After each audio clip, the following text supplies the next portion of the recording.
Hey friend, welcome to the Daily Hope and Happy New Year from Lindsay here.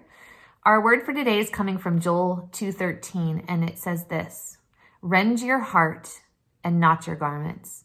Return to the Lord your God, for he is gracious and compassionate, slow to anger and abounding in love, and he relents from sending calamity. So rend your heart and not your garments. The first half of this verse is our part. It's something that we're supposed to do.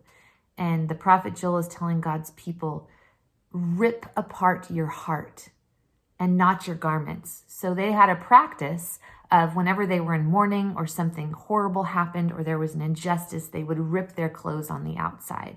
So there would be this initial just expression of anger and frustration. But what this verse is asking us to do is to tear our hearts. Like, let our hearts be broken for the things that break the heart of God. And really, Joel's talking about their own sin, their own brokenness, and then the brokenness of the people around them, and the way that the things in the world are not as they should be. Like, it's okay to let those things break your heart. I think sometimes in the Christian world, we have this kind of toxic positivity, and we think that everything is supposed to be happy and peaceful and good all the time. And that's just not the human experience. And that minimizes the true pain of living in this world that is very broken. And I think that for me personally, I didn't grow up with a family who really knew what to do with those big emotions of sadness or of anger or those feelings of injustice. And so I was silenced a lot or shamed. And so I learned to let those feelings stay down low and not deal with them. But the beautiful part of the second half of this verse is that God does know what to do with him. He says another part that's our part is return to the Lord your God. Okay, so rend our hearts.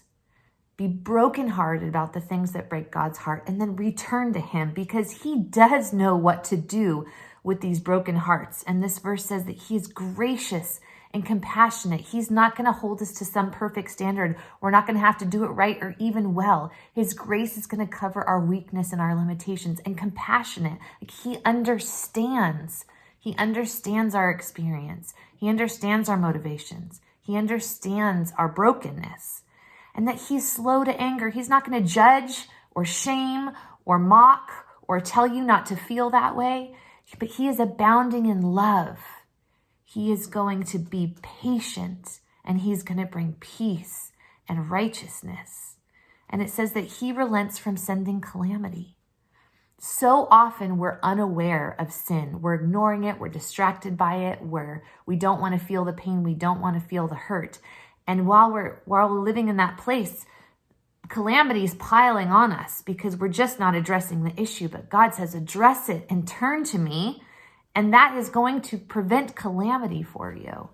So today I want to encourage you, like in your quiet time with God, in your time of solitude and quiet, would you bring your broken heart to that place?